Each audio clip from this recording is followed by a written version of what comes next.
All right, we are back up and rolling.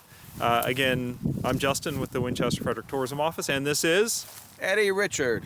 all right with Richard's Fruit Market, and we were in the peaches, and now we have come down to the apples, and it's a gorgeous day, a little bit cool, breezy, but not too bad. It's an April day, so these are beautiful right now. These are absolutely gorgeous against the blue sky, and these are, what kind of apples are A these? red delicious tree. Okay, so apples come out different times a year. Do they all bloom the same time of year, and they just take longer to? Because some come out and I would say yes, they all bloom within a 2-week period of time. Okay. Now we've got about 15 varieties of apples, and there may be a week's difference between, but not a significant amount of time between the first blooming and the last blooming. Okay. It's all in the same block of time. And even with the 15 varieties, our first apples that we'll harvest will be Lodi, cooking applesauce apples, and they'll be around the 4th of July. So they have a small window of time to go from blossom to harvest. Okay. And actually, this season's a little bit early. We're a little week or so ahead of schedule than what normally would be. Things would be cranking in right now as far as blossoms for peaches and apples.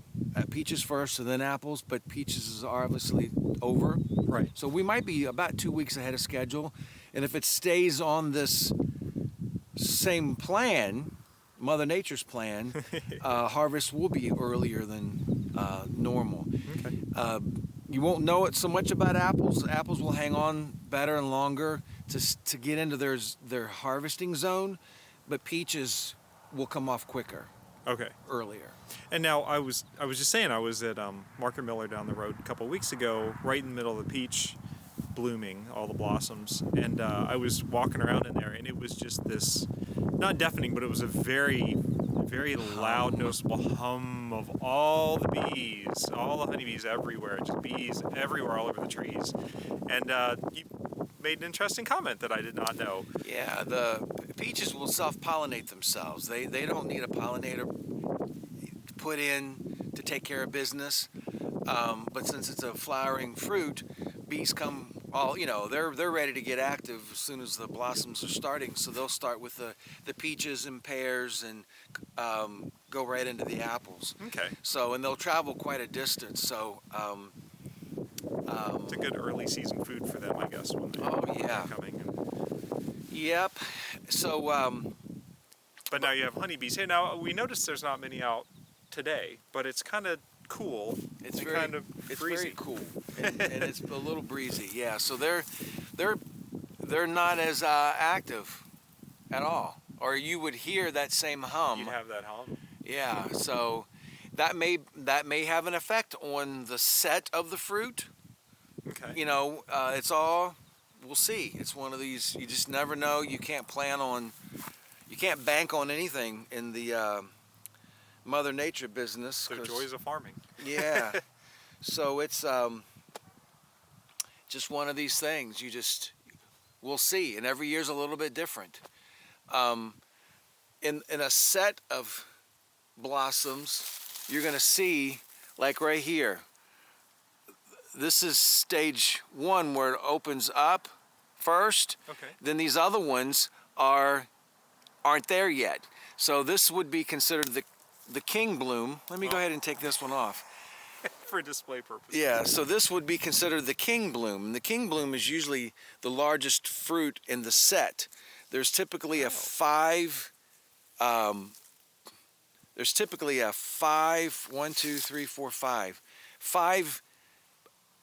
apples in one little nest, okay? And that's typical, is around 5. And there's always the first one that blossoms out first, and it's usually this one in the center, like would be this one. Huh. So this one is a little bit more mature than its fellow friends. 1, 2, 3, 4, 5. This is 6. 1, 2, 3, 4, 5. So the center one is called the king bloom, and it usually gets pollinated first. Huh. So people ask, well, how do you hand thin all the apples? No, it's impossible.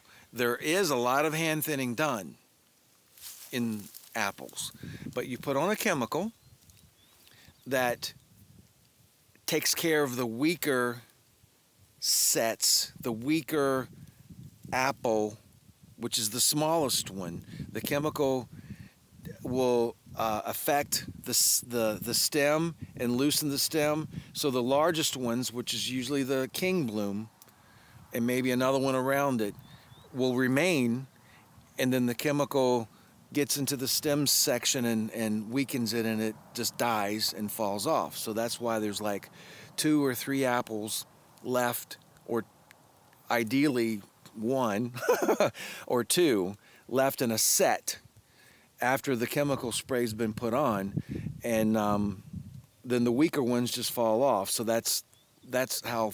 Now Mother Nature will do the same thing. If it becomes cloudy during, we're talking probably next week, this heavy blossom will be over. If it's a very cloudy period of time, that's a natural way that apples loosen and fall off. Huh. They don't set tight. Now, what happens if you don't do that? Then there's too many apples. They don't grow big. They are very small. Okay. Will it overload the tree? Because you look at that. Look how many. Yeah, that's a lot. This is like 5, 10, 15, 20, 25 apples on a little stem. That's going to break. Interesting. So Mother Nature has a way to reduce the amount effectively, and then you do a chemical spray to come back in and clean it up. Nudge that along. And then, if that fails, then you try to get in extra hands to go down through to knock off the undesirable apples. Wow. Because if you don't have size, some folks are kind of particular. They don't like a little apple. Big apples. They'll buy a little peach with no problem. But a little apple, there's too many to choose from. They always want the bigger ones, medium to bigger ones. So that's the story on Consumer driven. Huh. Fascinating. I would not. But I tell you, if somebody's hungry enough, they're going to eat a small apple and suck it up and go, oh, I'll have 4 little ones. And now we're becoming more appreciative of that when there's we're finding fewer things on the shelves. I guess we're you have to feel a little bit of pain in some areas of our lives to appreciate what's always been in front of you. I mean, it's sort of, that's the reality. And as you get older, I'm older now, and you start to you recognize it. And the younger folks haven't felt the pain and the agony of not having what they need right out in front of them. So, you know,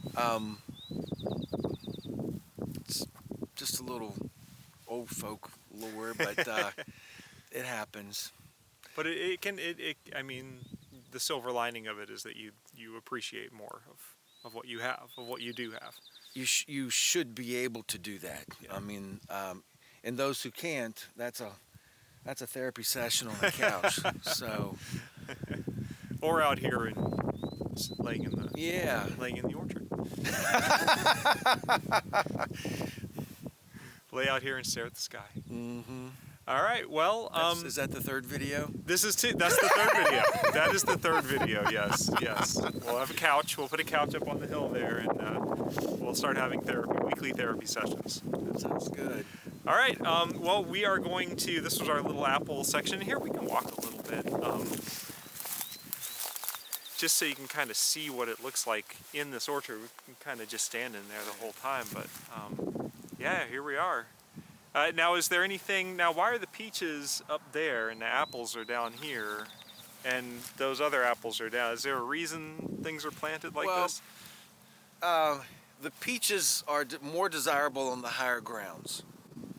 They're better protected from the low-lying areas that freeze and frost quickest. Okay. That's the main reason why. Okay. Not that we've never had peaches down on this ridge before. Yes, we've had peaches down here before, but we had apples on the other side, and you